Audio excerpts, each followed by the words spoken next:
This is Deborah Atkinson, and you're listening to the Voice for Fitness Professionals podcast, where I share programming and marketing strategies that make sales easy, effortless, even fun, so you can build both the business and the life you love. In today's world of fitness, where working smarter, not harder, is so very possible, today's topic is exactly what you want to hear. If you're training coast to coast, and by that, I don't mean you online trainers, I actually mean you brick and mortar trainers who are getting up early and still training late. If you're wondering, how do I grow stable revenue you can count on and get some sleep and some time off, this is your episode. Today, we're tackling small group training with my guest, Steven Trotter. Steven is a continuing education provider, adjunct professor in health and fitness management, and principal for Globetrotter Wellness Solutions. His expertise is rooted in university rec programs with a repertoire in leadership and organizational development, fitness facility design and management, and program management. He managed large-scale fitness departments on multiple college campuses for more than 12 years. Steven is a 2017 IDEA Program Director of the Year finalist and has presented at numerous conferences across North America.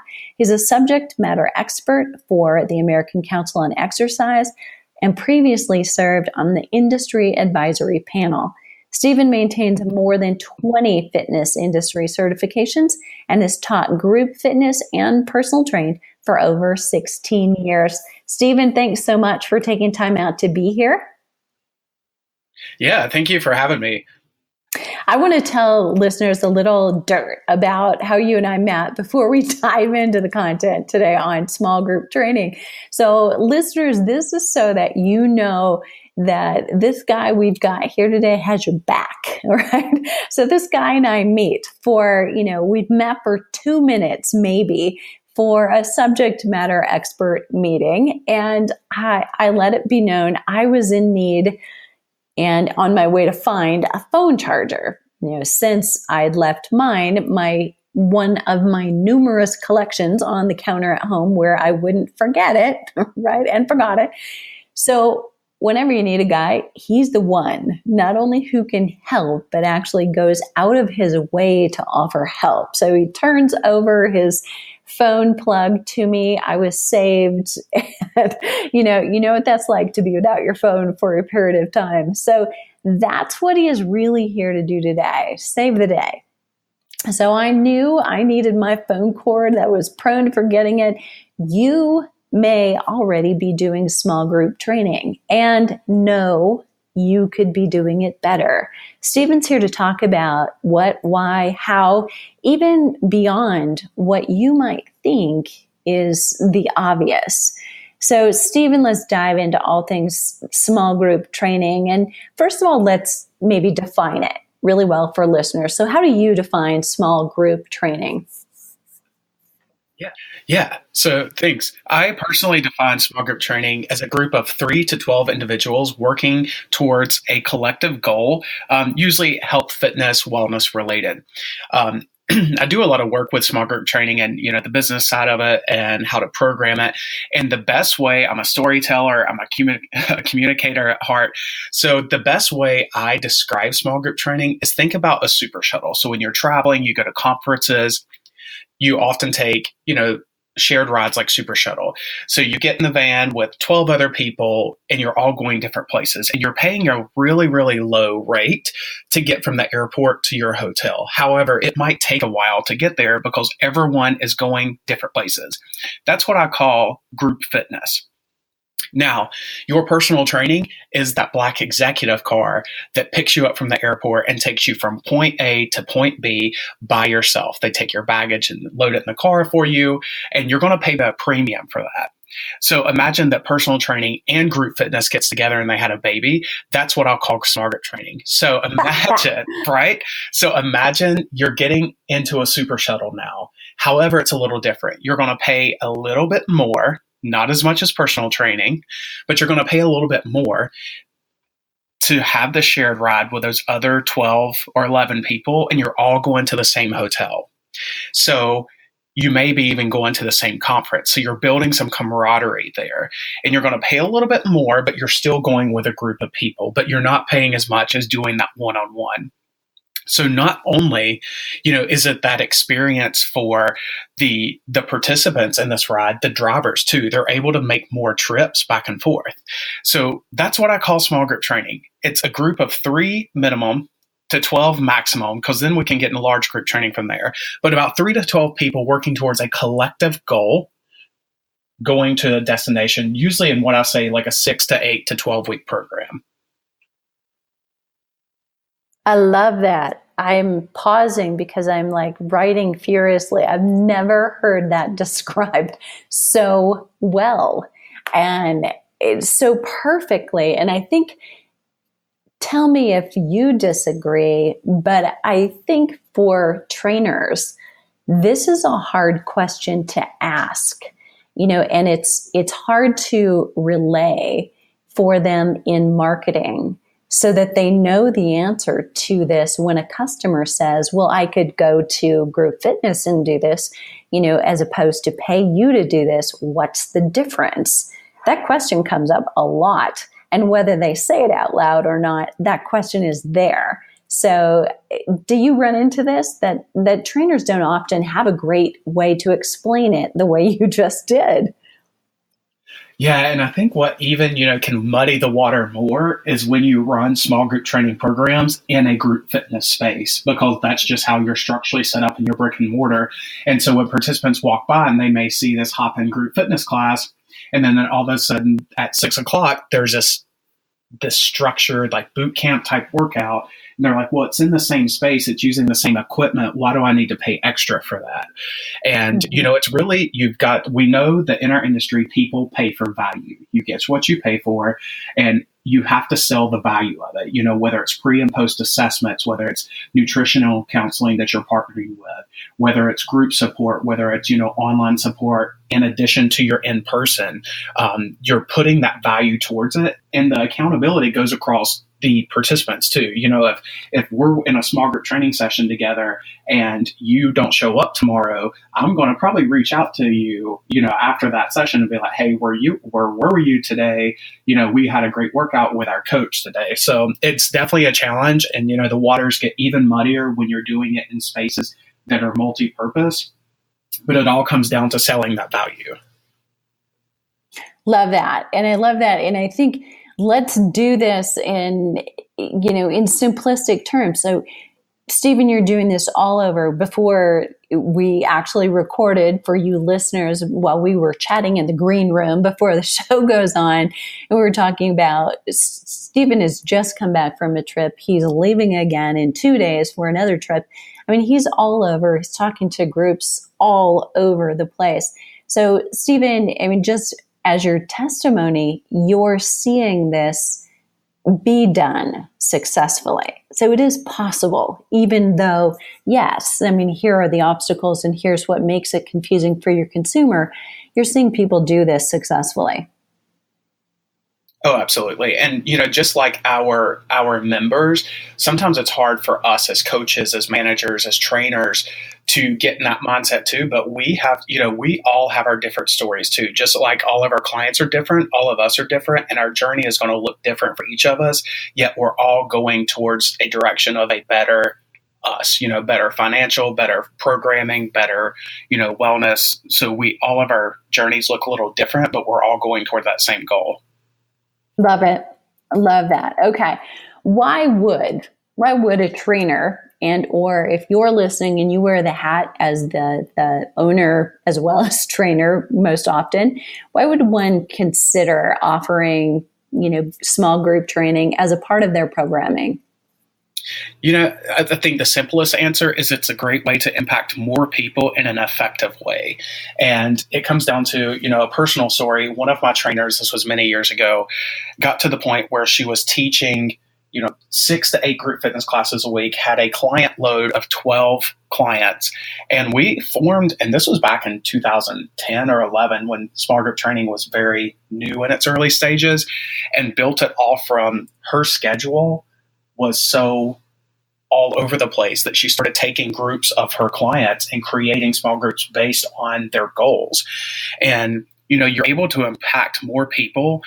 With a small group training, your profit margins are huge, and your profit margins are so much greater than even personal training because you've got the time it takes. Yes, it takes a lot of time to plan, but think about the amount of people you're impacting in that 30-minute, 45-minute, hour session.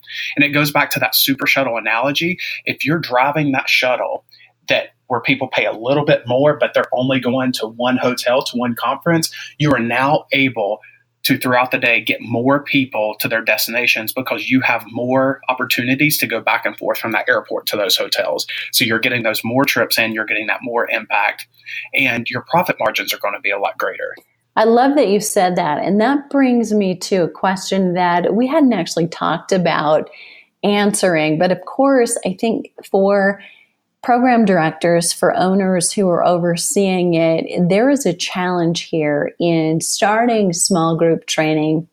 And for a lot of you listening, it may also relate to what you do with partner training or team training, which sometimes can be a little bit smaller in terms of maybe this is just 3 or 4 people max, but the pricing. Steven, do you have any basics that you want to share in terms of, well, let's say we've got 10 in a group. How would we structure pricing? Because I think that's a huge challenge, not to give it away. And I've seen too often that when I go in to clean things up, this is a big problem. Where do you start with recommendations for price positioning? Well, I think the first thing is you have to do a program analysis of what all services and programs do offer, what that pricing looks like for each of those, because you don't want to price yourself out too far. You don't want to give it away. But also, you need to account for any value adds that you're doing. Are you offering additional services like nutrition counseling, health coaching that you're going to have to pay for? Or are you, providing swag items, giveaways? Are you incentivizing the program? And also, my opinion is you definitely need to build in your promo weeks, whether it's a free week before you start your session, if you're running like a 6, 8, 10-week session. But of all this research that I've done and all the presentations that I've given on small group training, the sweet spot that I found is about 30 to 33% above your break-even price. And if you can start there, and you've got to have those minimums too. The way that I say 3 people is your minimum for small group, because 2 people I consider partner training, but at 3 people, that's your bare minimum. And set that pricing 30 to 33% above your break even. And then your profit margins can continue to grow as you get additional people in there. And then that if you have to have your minimum number to run for all of this to work. Nice. Great tips. I think that's one of the most baffling things for people as they start. Okay. How does a participant's involvement in small group programming impact their adherence? Because I think this is a big one. We look for, we want to stop that, attrition rate that really has not improved all that much in 30 years. I am sad to say. Yeah. So let's talk about, what does group do for the people in the group? A lot of research and, a lot of studies show that being in a group increases adherence.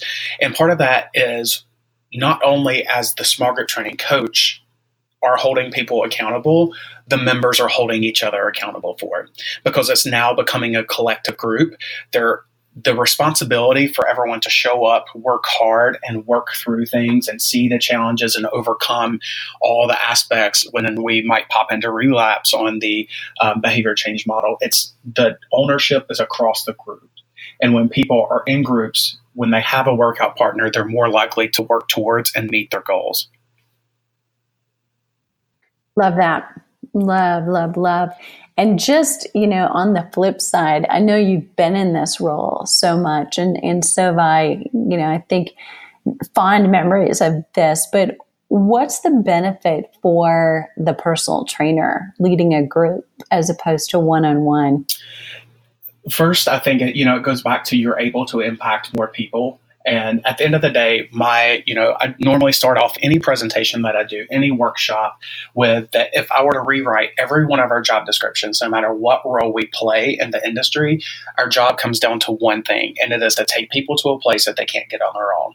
And, at the end of the day, we are all changing the world, and we're doing that one day, one interaction, one client, one class at a time. And so the impact that comes in from a trainer jumping into a small group training role is humongous, because now, your members are going to go talk, and word of mouth is out there. And, that increases. Most likely your net promoter score, if you use MPS as a way to evaluate yourself, is going to continue to increase. And so there's so many benefits for a trainer to hop into that small group training market. And then two, it's also, it reaches people that may not be able to access that price point of a one-on-one personal training session. Yeah, I love that. Making it more accessible for even more people. I've got a question that comes to mind about whether or not, and I know in general, people who are drawn to personal training as a career and who are choosing it, loving it, may easily do either. But I think there are some trainers who might think, I don't know if I want to work in a group. I prefer, one-on-one. What's been your experience? Do you have people who you've seen, it just isn't a good match for them? Yeah, definitely. And, even when you think about finding your rock stars when it comes to small group training, sometimes they are already existing on the team. It may be a personal trainer that's got that ability to woo and work a room and connect with multiple people at once, and that person goes into it. Or you might have a group fitness instructor that's got the ability to really hone in one-on-one coaching. And sometimes that a group fitness instructor doesn't make a really good small group coach the same way sometimes a trainer has a hard time transitioning to small group training. And we can look over the years, group fitness has changed. Group fitness is not a step touch and 32 count and grapevine anymore. I mean, it can be, but it doesn't have to be. And so as the industry is changing, we're just able to do multiple things and move into different routes. And really the key with small group training is the person's ability to floor coach.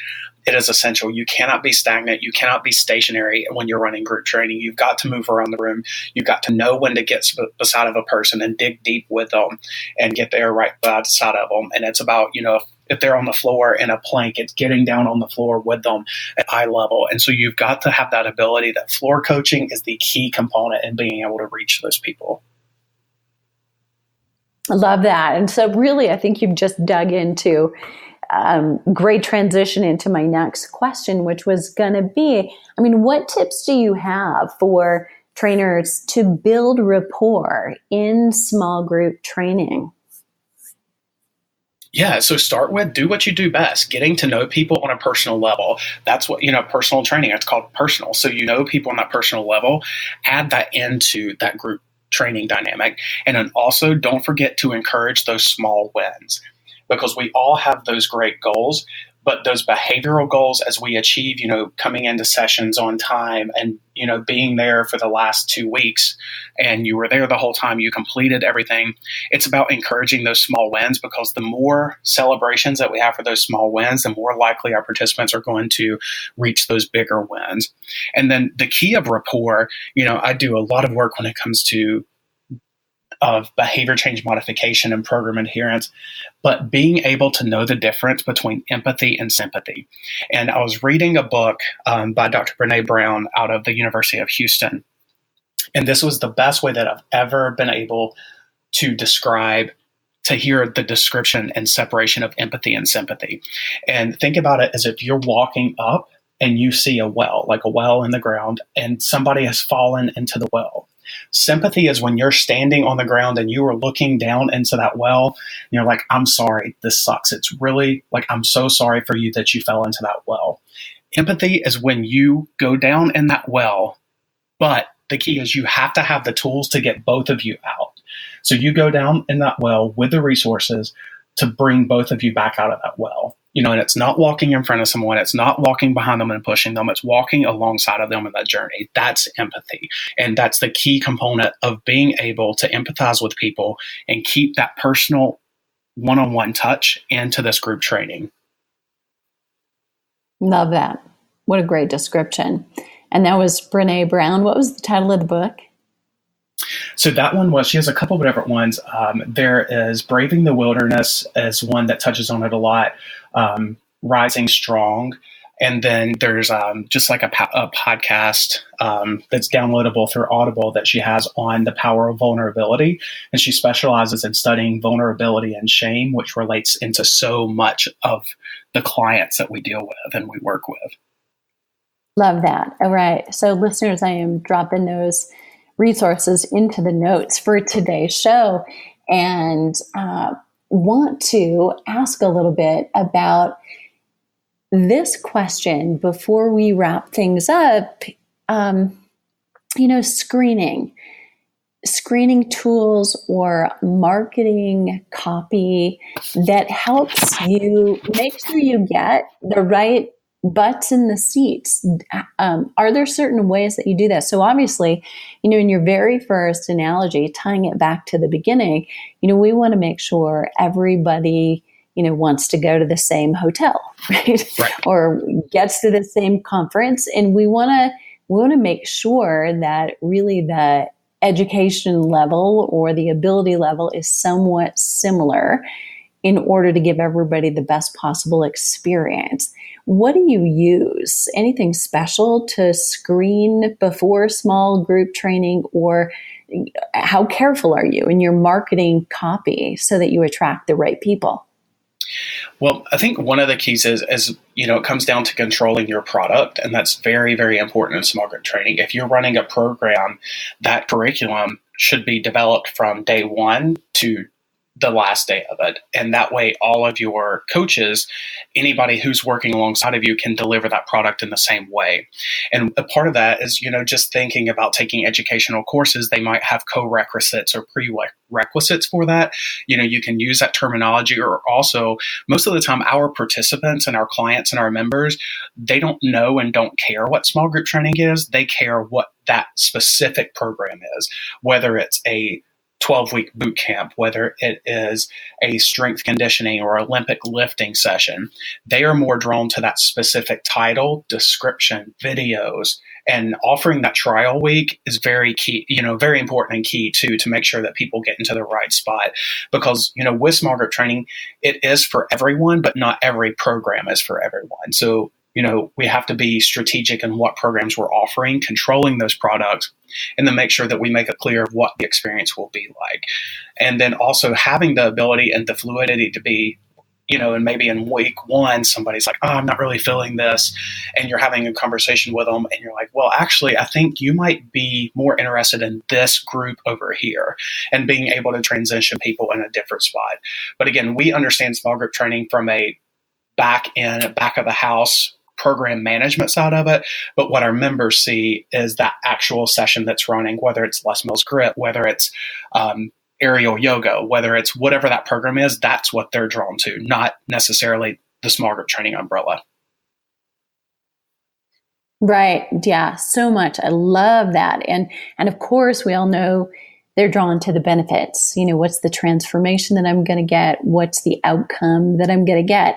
But what I really love, Steven, that you said is that promo week. Listeners, if you heard it too, it really repositioned that. So I think many of us have always thought of, the promo week was a great time to get people in. And if they would come to the promo week, you could get them excited, you can get them signed up. But it's also as much for you as the trainer to be sure you're screening the right people. And if not this program, what other program would they be best in? Because that ensures you and every participant in a small group is going to have the best possible experience. Love that. Love that win. Yeah, absolutely. Any last thoughts, Steven? So this is the most difficult question that I ask any interviewee, and that is there a question I should have asked you about small group training that I didn't? I think you nailed all the questions. The four take home points that I would say for, no matter what role you are, if you're a trainer that's bridging into the small group training aspect, if you've been in it for a while, or if you're dabbling into, is this something for me? I think the four key things are: number one, you have to have fun with it. It's an experience, especially if you run it in a true, like, a curriculum base where it's the same group of people on Mondays and Wednesdays at 12 p.m. at lunch for 8 weeks. But you've got to have fun with it. You've got to make it memorable. And so, what are those tiny things that are going to be the biggest difference?